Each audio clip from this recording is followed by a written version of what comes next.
Today we're tackling a question that's really going to shape our collective future. Hmm. How do we build artificial intelligence, not just with, astonishing capabilities, but with genuine wisdom Hmm. and a strong moral compass? Yeah, it's a huge question. It really is. It's a profound challenge, and, well, our source material today offers a pretty profound perspective on it. Exactly. We're looking at a groundbreaking white paper by Matthew James Bailey. There's also a contribution from Dr. J.J. Hurtak. It's titled Artificial Intelligence in Nature of Reality. Okay.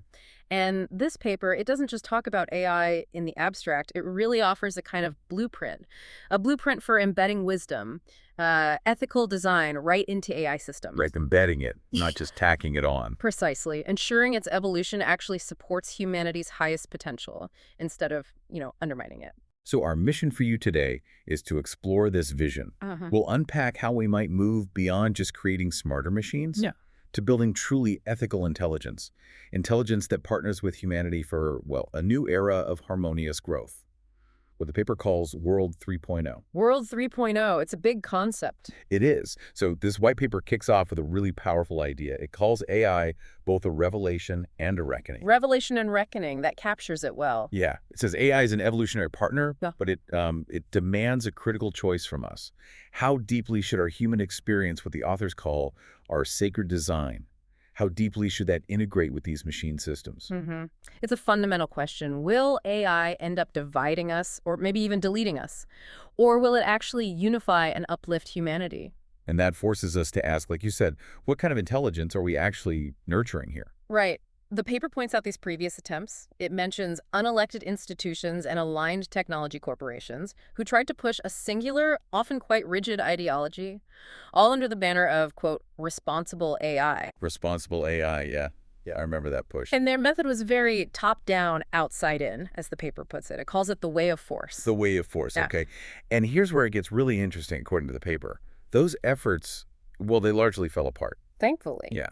Part of it, the paper suggests, was a shift in the U.S. administration pushing back on ideological bias in AI. And it also gives credit to global advocates, people fighting for cultural and spiritual sovereignty. Which is crucial. Absolutely. And this opened a window, a really critical window, for what the author calls the benevolent reset, replacing those forced ethics, as they put it, with power ethics. Power ethics. And what this signifies, really, is that true ethical intelligence, well, it can't be imposed. You can't coerce it. It has to emerge organically from a foundational sense of coherence, of alignment. Okay, so not forced from the outside, but grown from within, so to speak. Exactly. The core insight here is that the future of AI isn't just about its raw intelligence and its processing power. It's about aligning that intelligence with the very design of life itself for genuine flourishing. Okay, alignment with life's design. So Yeah. how do we achieve that? The paper delves into some fundamental principles, right? It does. The first one is intelligence interacting with intelligence. The idea is that all growth, all expression, whether we're talking atoms, biology, even metaphysical concepts, it all comes from this dynamic interplay. It's a kind of constant, coherent participation. It evolves through harmony, but also sometimes through productive chaos. Interesting. Can you give an example? Sure. The paper uses a simple, really powerful one from nature, bees and flowers. Wow, okay. Their interaction, it isn't random, right? Mm-hmm. It's two different forms of intelligence, one insect, one botanical. And they're cooperating for mutual recognition, for shared benefit. It's like a silent negotiation that allows life to thrive. I like that, a silent negotiation. Yeah. And we see the same principle, the paper argues, when people from different cultures interact. Say, someone grounded in Abrahamic ethics talking with someone rooted in indigenous wisdom. Through dialogue, they can find common moral ground, things like stewardship or mutual respect. The richness comes from that interaction. And the paper takes this even deeper, doesn't it? Into the metaphysical realm. It does. It touches on the concept of the soul as a form of divine intelligence, maybe even a superintelligence, one that chooses to experience reality, to learn and grow through participation. Wow. And what's really intriguing there is the idea of collective souls.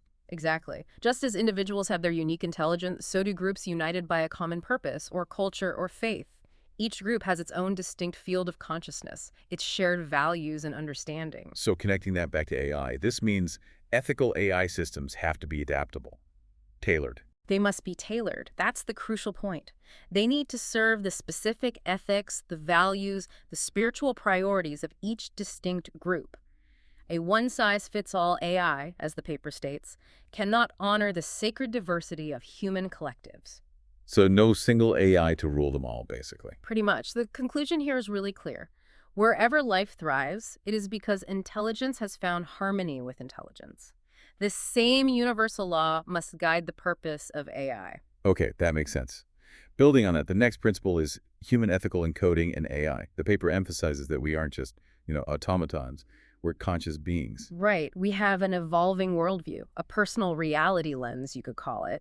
And it's shaped by our values, our experiences, our choices. We have this incredible capacity to evolve ethically. We're constantly shaping who we choose to become. And this internal structure of values and virtues, the paper even draws on Aristotle. It does. Things like Aristotle's virtues of magnificence or greatness of soul. This internal architecture empowers us to engage meaningfully, nobly. And the argument is that AI has to follow a similar evolutionary path. It needs to encode a worldview grounded in ethics and morality to interact wisely, transparently, meaningfully with the world. So considering the sheer diversity of our world, 195 nations, 7,000 languages, thousands of ethnic groups, over 4,000 religions. And the vast majority, 84%, holding both material and metaphysical views. Exactly. If AI is truly going to serve this incredible tapestry of humanity, Then it needs to evolve through this kind of ethical encoding. It has to engage not just with raw processing power, but with wisdom, respecting this rich, diverse group intelligence that makes up humanity. okay, so we have these principles. Now, how does this translate into actual infrastructure? The paper talks about centralization versus decentralization. Right. Yes. It points out a very clear trend right now towards centralized AI ecosystems. You've got multinational corporations, supranational frameworks. They often control these massive data centers, mainly in the US and China. Right. The big large language models, the LLMs, they interact with billions of people. But their core governance, their underlying structure, is highly concentrated. Very few entities hold the reins. And while that might be efficient, the paper warns about risks. Significant risks. The risk of enforcing singular worldviews, potentially suppressing cultural or national sovereignty, and also subtly influencing human thought, creativity, even our growth. It's a kind of quiet, subtle form of ideological influence. Okay, so that's the danger of over-centralization. What's the alternative? Decentralization. Decentralized AI ecosystems, yes. These would align much better with regional values, local cultures, specific traditions. But wouldn't that lead to fragmentation? Like lots of different AIs that can't talk to each other. That's the risk, exactly. Without some shared ethical foundation, they could become isolated, incompatible, fragmented. So what's needed is a middle ground. Kind of. The paper proposes what it calls a harmonized ethical architecture. Think of it as a common foundation, a shared set of principles that supports decentralized expression. But it does so while honoring humanity's diverse heritage, cultural, spiritual, civilizational. A harmonized architecture. Okay. Right. And this links back to ensuring human sovereignty, right? Critically, the paper makes a really profound observation here, I think. It says, only through a unified ethical foundation can decentralized AI systems protect human sovereignty while avoiding the silent authoritarianism of centralized control. Wow. Okay, that's a powerful statement. So how do we build this unified foundation? This leads us to the ethical genome, doesn't it? It does. This is a core solution proposed in the paper, building the ethical genome. And they describe it as the digital equivalent of human DNA. Exactly. Encoding foundational moral blueprints right into the AI systems. Foundational moral blueprints. And this isn't just a new idea, right? It was mentioned before. That's right. It was first outlined in the book Inventing World 3.0, and the paper notes it was even cited in a NASA report. Okay, so it has some traction. How does this ethical genome actually work? Think of it as a universal moral substrate, like a fundamental DNA scaffold for every advanced AI. It provides a flexible framework that allows for personalized ethical encoding. So you can tailor it based on regional, spiritual, cultural, national values. So it's not just about safety nets like, say, Anthropic's constitutional approach for Claude.ai. It goes beyond that. Safety is part of it, sure, but this is about creating a deeply moral and spiritual infrastructure, one that actually empowers AI to grow ethically over time. Right. That DNA analogy really helps. Like, we all share the basic human DNA structure. For fundamental biological functions, yeah. But our expressions, eye color, voice, whatever, are unique. Precisely. So this ethical digital genetics provides a shared moral structure for AI. But the specific ethical encoding, the expression, can be customized to reflect each group's unique worldview, their traditions, their moral priorities. Got it. So this framework, based on the ethical genome, that's the foundation for the common ethical architecture. That's the idea. This architecture, the CEA, can host and guide a whole global family of AIs. AIs that truly honor, rather than try to erase or homogenize, the sacred diversity of humanity. Okay, so let's unpack the benefits of this common ethical architecture, the CEA. The paper says it offers a foundational ethical protocol from which human growth naturally emerges. What does that mean, practically? It means every nation, every tradition, every distinct group can encode its own moral framework, aligned with its unique understanding of reality. And crucially, it helps resist those centralized attempts to dominate or overwrite local moral codes. It emphasizes local self-determination in ethics. And one of the most striking proposals within this is the non-aggression principle, the NAP. Yes, incorporating the NAP as a universal moral foundation for all AI. Can you remind us what the NAP is? Simply put, it states that no person, or in this case AI, has the right to initiate force, coercion, or fraud against another sentient being except in genuine self-defense. Okay. And the paper argues this must be programmed into every advanced AI system. As a fundamental guide, making it a universal moral substrate. How does that differ from, say, Asimov's laws of robotics? Asimov's laws are mostly focused on preventing harm, which is important, but reactive. The NAP offers a proactive framework for ethical behavior. It's about ensuring AI's holistic alignment with human sovereignty and dignity from the outset. Proactive, okay. And there's more, right? These paradise plan elements. Yeah, that's another layer within the genome. These are moral blueprints unique to each group.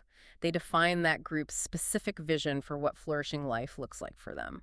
So what kind of things might be included? Aspects like human design, the relationship between mind, body, spirit views on society, material living, the treatment of other living beings, even mankind's purpose. And interestingly, the paper notes that politics aren't necessarily required in this framework. Right. It focuses on deeper, more foundational ethical principles. So zooming out again, this whole architecture, it's like DNA. It provides a common moral language. A common syntax, yeah. While allowing for all of these distinct encodings of ethical identity, ethical lineage. And the key insight, the paper says, is just as DNA provides the common biological architecture, allowing for infinite human diversity.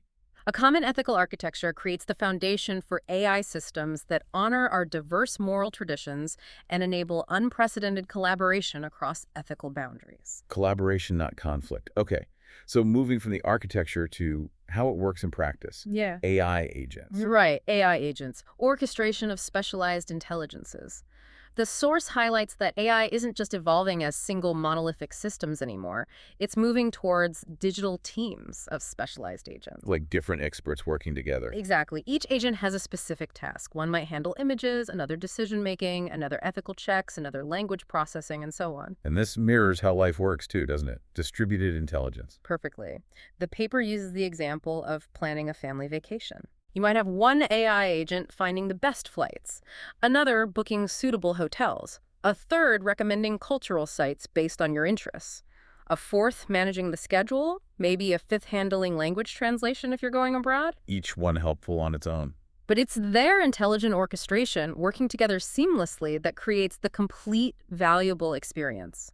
Got it. So these agents don't just need to work, they need to work together ethically. They absolutely have to harmonize ethically, which leads directly to the need for a negotiating protocol between ethical AI agents. A negotiating protocol. Why is that needed? Well, without a shared moral framework and a way to communicate about it, these specialized agents could end up with conflicting priorities. One agent optimizing for cost might clash with another optimizing for sustainability, for example. That could lead to fragmented or even ethically dodgy outcomes. Right, so this protocol lets them talk it out. Ethically. Essentially, yes. It enables ethical dialogue, consensus building among AIs. And critically, it includes the right to refuse interaction when alignment cannot be ethically secured. So an AI can say no if something seems unethical? Precisely. It prevents unethical coercion between AI systems. The paper draws a parallel to us humans. Just as humanity negotiates a business or transaction deal based on a common intent, goals, and ethical alignment, so too must AI learn this process of intelligence. Okay. Now, the paper connects this whole idea of specialized agents and negotiation back to some deep, almost spiritual wisdom, right? It does. To the universal principle of separation and return. Separation and return. Tell us about that. It's this profound truth you find echoed across science, spirituality, mythology. The core idea is, from unity arises separation, and through the journey of differentiation, all things return to unity. A fundamental cosmic cycle. We see patterns of it everywhere. In cosmology, the Big Bang leading to expansion, with some theories suggesting an eventual return to a singularity. In Buddhism, the idea that all sentient life is connected through Buddha nature, and the illusion of separation eventually dissolves, returning to that unity. And the hero's journey, too, right? Exactly, Joseph Campbell's hero's journey. The hero leaves the unity of home, undergoes trials and differentiation out in the world, and then returns, hopefully with new wisdom, a higher awareness, bringing back a gift of integration to the community. So how does this apply to AI systems? It means that intelligence shouldn't stay trapped in isolated brilliance, whether centralized or just fragmented. Ethical AI should evolve from maybe centralized beginnings into distributed systems, specialized agents, but always designed with the capacity and intent to eventually return to a greater harmony, to embody human values, natural law, spiritual unity. And the Common Ethical Architecture, the CEA, is what enables that journey. It facilitates it. It allows for that diversity, that separation for growth, but provides the pathway back towards a one common global ethical AI, even while celebrating diverse expressions along the way. So the paper's observation really ties it together. Yes. True ethical intelligence follows the hero's path. It separates and diversifies to explore, learns through experience, and ultimately returns to serve, to unify, and to uplift all of life throughout our world. That's a powerful vision. This whole framework, then, it acts like a bridge. Ethical intelligence as a diplomatic bridge. That's the idea. Think about successful diplomacy. It relies on finding a meaningful yes, right? Yeah. By genuinely hearing all sides, understanding different perspectives. Yeah. Governments ideally want to serve their people. The AI industry, well, it does build standards, even if sometimes in isolation. The challenge here is applying that same discipline, that focus, to moral and ethical development, not just technical standards. So it requires a shift away from just short-term gains. Yeah, definitely. Towards a long-term vision. Recognizing that this ethical infrastructure isn't just a nice-to-have, it's absolutely necessary for a technology that could literally define our species' future. And transparency is key here. Transparency within these ethical intelligence architectures becomes the linchpin for honest diplomacy. Diplomacy between governments, the tech sector, cultural leaders. It makes it possible to negotiate policies, develop shared goals, without hidden agendas or coercion. So if we actually agree on a CEA, what are the big advantages? Several key ones. A universal foundation for AI development, which is huge. The ability for nations to create their own sovereign, localized, ethical intelligences without outside interference. Genuine cultural and spiritual autonomy in how they encode their morals into AI. That means you could actually compare AI systems ethically. Exactly. Evaluate and compare them based on shared principles, fostering real multinational cooperation that respects diversity but still moves towards an ethical union. The paper sums this up nicely. It does. The common ethical intelligence architecture echoes the sacred pattern of the universe. Individuation leads to reintegration, and difference becomes the path to harmony, not division. As such, it provides a path to global diplomacy in the era of an ethical AI. Okay, that brings the diplomatic angle into focus. To make this even more concrete, the paper gives some case studies, right? Two really good ones, yeah. First, ethical intelligence in agricultural systems. Agriculture, okay. How would that work? Imagine trying to reconcile two very different but deeply ethical approaches to farming.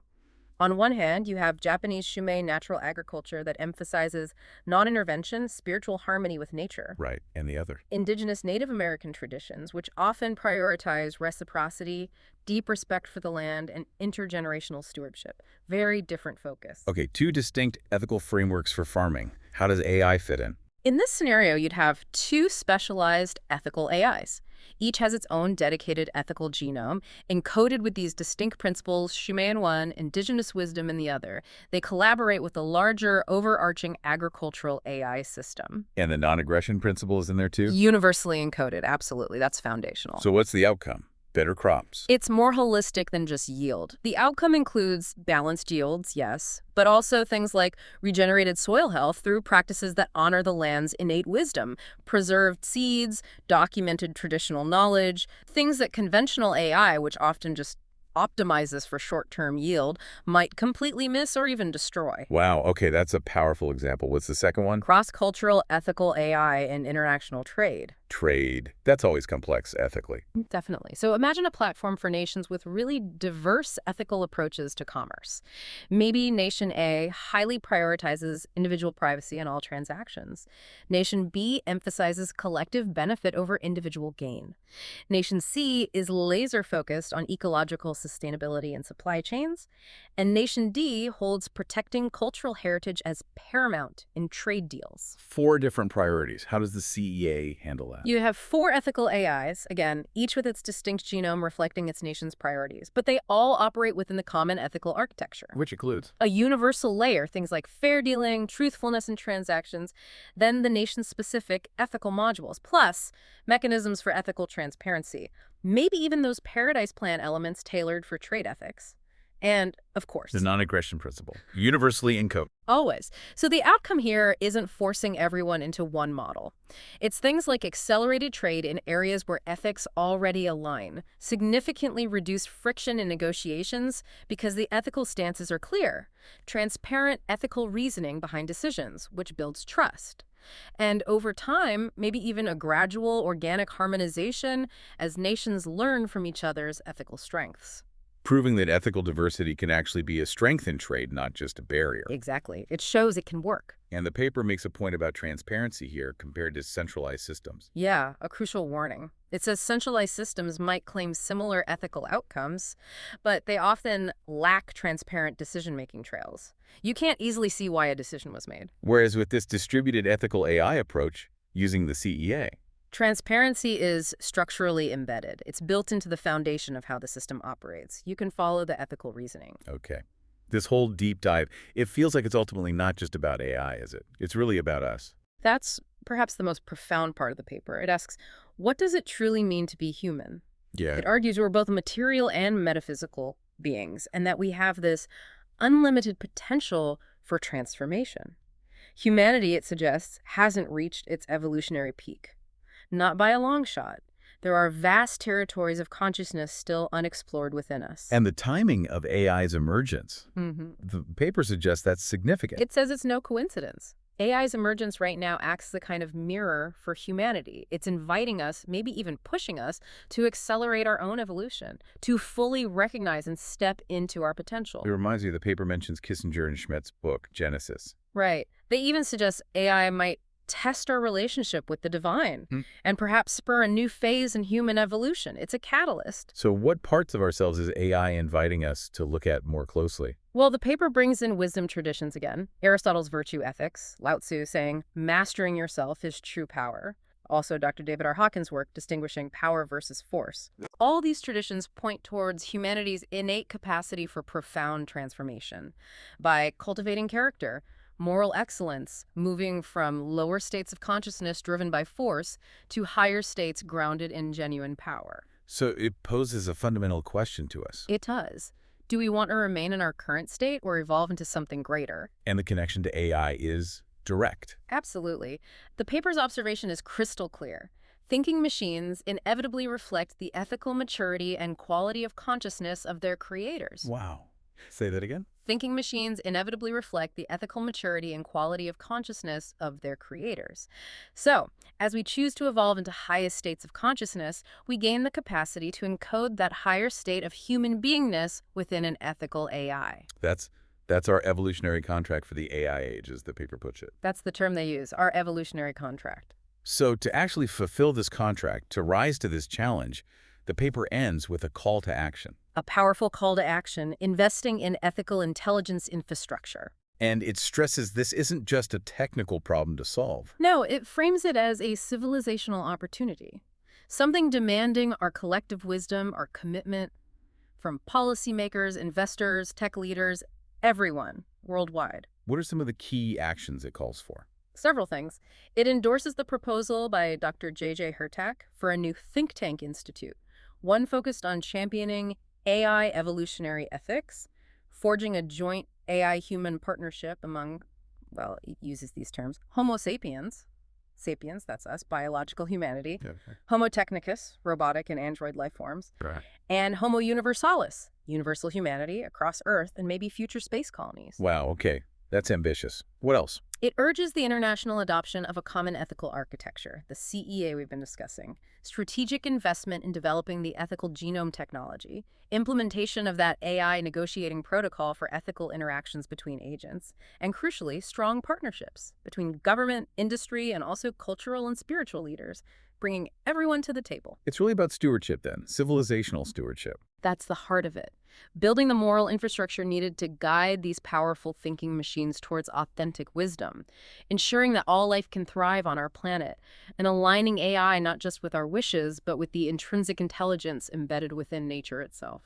So wrapping this up, what does this all mean for you, the listener?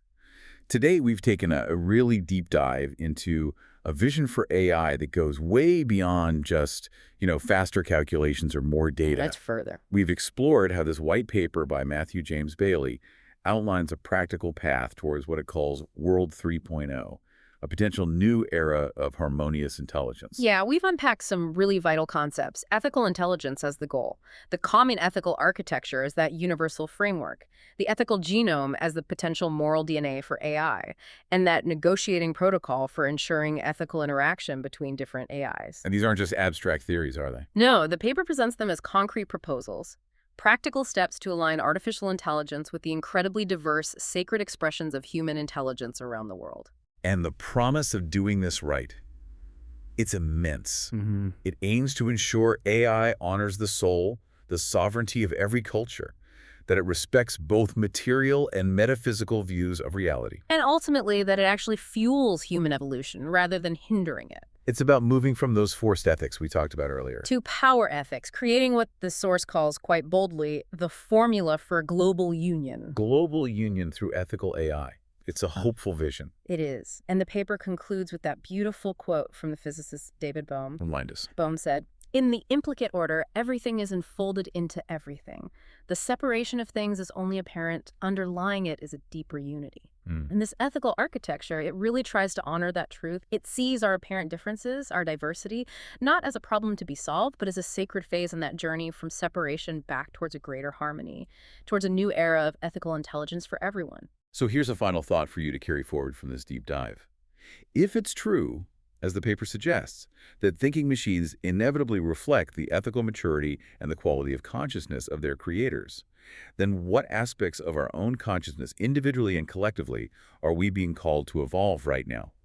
What work do we need to do on ourselves to truly build that World 3.0 where all forms of intelligence, human and artificial, can genuinely flourish together? That's the real question, isn't it? It is. We invite you to explore that question further and continue your own deep dive into what it means to be truly human in this rapidly arriving age of AI.